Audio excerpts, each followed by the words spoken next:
ਤੇ ਜਿਹੜੀ ਅੱਜ ਪਹਿਲੀ ਖਬਰ ਲੇਟੈਸਟ ਇਹ ਆ ਰਹੀ ਆ ਵੀ ਪ੍ਰੈਜ਼ੀਡੈਂਟ ਡੋਨਲਡ ਟਰੰਪ ਉਹਨਾਂ ਨੂੰ ਇੱਕ ਵਾਰੀ ਫਿਰ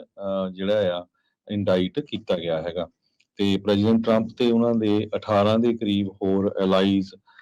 ਜੋ ਆ ਉਹ ਜਾਰਜੀਆ ਦੀ ਇਲੈਕਸ਼ਨ ਦੇ ਵਿੱਚ ਮੈਡਲਿੰਗ ਕਰਨ ਦੇ ਸੰਬੰਧ ਦੇ ਵਿੱਚ ਚੌਥਾ ਉਹਨਾਂ ਦਾ ਜਿਹੜਾ ਕ੍ਰਿਮੀਨਲ ਕੇਸ ਸੀ ਉਹਦੇ ਵਿੱਚ ਇੰਡਾਈਟ ਕੀਤੇ ਗਏ ਹੈਗੇ ਆ। ਜੀ, ਟਰੰਪ ਉਹਨਾਂ ਦੇ ਨਾਲ 18 ਹੋਰ ਸਾਥੀਆਂ ਨੂੰ ਇਸ ਪੂਰੇ ਮਾਮਲੇ 'ਚ ਇੰਡਾਈਟ ਕੀਤਾ, ਜਿਹੜੀ ਇਹਨਾਂ ਦੀ ਸਾਜ਼ਿਸ਼ ਸੀਗੀ, ਕੋਸ਼ਿਸ਼ ਸੀਗੀ ਵੀ ਇਲੈਕਸ਼ਨ ਜਿਹੜੀ ਹਾਰਨ ਤੋਂ ਬਾਅਦ 'ਚ ਵੀ ਉਹਨਾਂ ਨਤੀਜਿਆਂ ਨੂੰ ਬਦਲਿਆ ਜਿਹੜਾ ਉਹ ਜਾ ਸਕੇ। ਰੈਕਟੀਅਰਿੰਗ ਹੋਰ ਕਾਫੀ ਵੱਡੇ ਵੱਡੇ ਜਿਹੜੇ ਚਾਰਜਿਸ ਇਹਨਾਂ ਦੇ ਉੱਤੇ ਲੱਗੇ ਆ। 100 ਪੇਜਾਂ ਦੀ ਇਹ ਇੰਡਾਈਟਮੈਂਟ ਸੀਗੀ ਕ੍ਰਿਮੀਨਲ ਐਂਟਰਪ੍ਰਾਈਜ਼ ਦੇ ਤੌਰ ਦੇ ਉੱਤੇ, ਜਿੱਦਾਂ mob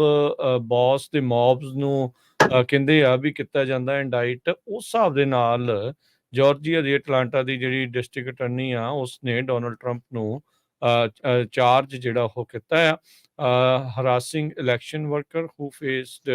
false claims of fraud. ਇਸ ਦੇ ਨਾਲ ਇਹ ਸਾਰੀਆਂ ਚੀਜ਼ਾਂ ਹੋਈਆਂ। ਜਾਰਜੀਆ ਦੇ ਜਿਹੜੇ ਰਿਪਬਲਿਕਨ ਪਾਰਟੀ ਵੱਲੋਂ ਸੈਕਟਰੀ ਆਫ ਸਟੇਟ ਰਹੇ ਆ, ਉਹਨਾਂ ਨੂੰ ਟਰੰਪ ਹੁਣਾਂ ਨੇ ਕਾਲ ਕੀਤੀ ਸੀ ਵੀ ਭਾਈ ਮੈਨੂੰ ਇਹ ਸੀਟ ਜਾਂ ਮੈਨੂੰ ਇਹ ਸਟੇਟ ਕਿਸੇ ਵੀ ਤਰੀਕੇ ਦੇ ਨਾਲ ਕਾਈਂਡ ਆਫ ਜਿਤਾ, ਜਿਹੜਾ ਉਹਨਾਂ ਦਾ ਕਹਿਣ ਦਾ ਮਤਲਬ ਸੀ ਵੀ find votes for him, enough votes for him to win the battleground state. So ਇਸ ਦੇ ਵਿੱਚ ਕਈ ਤਰ੍ਹਾਂ ਦੇ ਕਥਿਤ ਤੌਰ ਦੇ ਉੱਤੇ ਜਿਹੜੇ ਦੋਸ਼ ਆ ਫੁਲਟਨ ਕਾਉਂਟੀ ਦੀ ਜਿਹੜੀ ਡਿਸਟ੍ਰਿਕਟ ਅਟਰਨੀ ਆ ਫੈਨੀ ਵਿਲਿਸ ਆ, ਉਹਨਾਂ ਦੁਆਰਾ ਲਿਆਂਦੇ ਗਏ ਆ ਵੀ ਕਹਿੰਦੇ ਕ੍ਰਿਮੀਨਲ ਰੈਕਟੀਅਰਿੰਗ ਐਂਟਰਪ੍ਰਾਈਜ਼ ਦੇ ਵਿੱਚ ਇਹਨਾਂ ਨੇ ਹਿੱਸਾ ਲਿਆ ਤਾਂ ਜੋ ਜਾਰਜੀਆ ਦੇ ਨਤੀਜਿਆਂ ਨੂੰ ਪ੍ਰੈਜ਼ੀਡੈਂਸ਼ੀਅਲ ਇਲੈਕਸ਼ਨ ਨੂੰ ਜਿਹੜਾ ਆ ਉਹ ਬਦਲਿਆ ਜਾ ਸਕੇ। ਇਹਨਾਂ ਦੇ ਵਿੱਚ ਨਾਲ ਵਾਈਟ ਹਾਊਸ ਦੇ ਜਿਹੜੇ chief of staff Mark Meadows, Trump ਦੇ ਅਟਰਨੀ ਤੇ ਨਿਊਯਾਰਕ ਦੇ ਸਾਬਕਾ ਮੇਅਰ ਰੂਡੀ ਗੁਲਿਆਨੀ,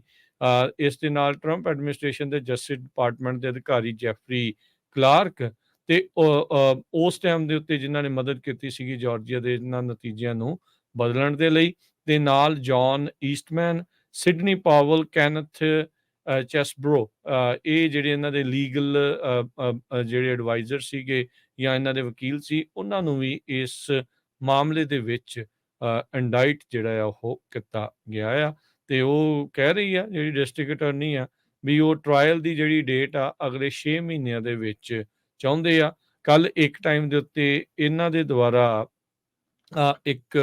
ਦਸਤਾਵੇਜ਼ ਆ ਕੋਰਟ ਦੀ ਵੈਬਸਾਈਟ ਦੇ ਉੱਤੇ ਪੈ ਗਿਆ ਸੀਗਾ, ਫਿਰ ਉਸ ਨੂੰ ਹਟਾ ਲਿਆ ਗਿਆ, ਪਰ ਸ਼ਾਮ ਪੈਣ ਤੱਕ ਇਹਨਾਂ ਨੇ ਇਵੈਂਚੁਅਲੀ ਜਿਹੜੀ ਇੰਡਾਈਟਮੈਂਟ ਆ ਉਸ ਨੂੰ ਪੇਸ਼ ਕਰ ਦਿੱਤਾ ਹੈਗਾ ਆ। ਜੀ, ਪ੍ਰੈਜ਼ੀਡੈਂਟ ਡੋਨਲਡ ਟਰੰਪ ਹੁਣੀ ਕੈਂਪੇਨ ਕਰ ਰਹੇ ਆ, ਫੰਡ ਰੇਜ਼ਿੰਗ ਆਪਣੀ ਪੂਰੀ ਕਰ ਰਹੇ ਹੈਗੇ ਜ਼ੋਰ ਸ਼ੋਰ ਦੇ ਨਾਲ, ਤੇ ਨਾਲ ਦੀ ਨਾਲ ਦੱਸ ਰਹੇ ਵੀ ਮੈਂ ਵਿਕਟਮ ਹੈਗਾ ਡੈਮੋਕ੍ਰੈਟਿਕ ਪ੍ਰੋਸੀਕਿਊਟਰਸ ਦਾ। ਤੇ ਇੰਡਾਈਟਮੈਂਟ ਜੋ ਆ ਪ੍ਰੈਜ਼ੀਡੈਂਟ ਟਰੰਪ ਉਹਨਾਂ ਦੀ ਲੀਡਿੰਗ ਕੈਂਡੀਡੇਟ ਆ ਅੱਜ ਦੀ ਡੇਟ ਦੇ ਵਿੱਚ ਵੀ, ਜੋ ਰਿਪਬਲਿਕਨ ਪਾਰਟੀ ਵੱਲੋਂ ਜੋ 2024 ਦੇ ਵਿੱਚ ਇਲੈਕਸ਼ਨ ਹੋਣੀ ਹੈਗੀ ਆ। ਕੈਬਨ ਮਕਾਰਥੀ ਨੇ ਜੋ ਐਕਸ ਆ ਟਵਿੱਟਰ ਸੀਗਾ ਉਹਦੇ ਉੱਤੇ ਲਿਖਿਆ ਵੀ ਜੋ ਰਿਪਬਲਿਕਨਸ ਆ ਉਹ ਪ੍ਰੈਜ਼ੀਡੈਂਟ ਡੋਨਲਡ ਟਰੰਪ ਉਹਨਾਂ ਦੇ ਡਿਫੈਂਸ ਦੇ ਵਿੱਚ ਇਸ ਟਾਈਮ ਉਹਨਾਂ ਦੇ ਨਾਲ ਆ।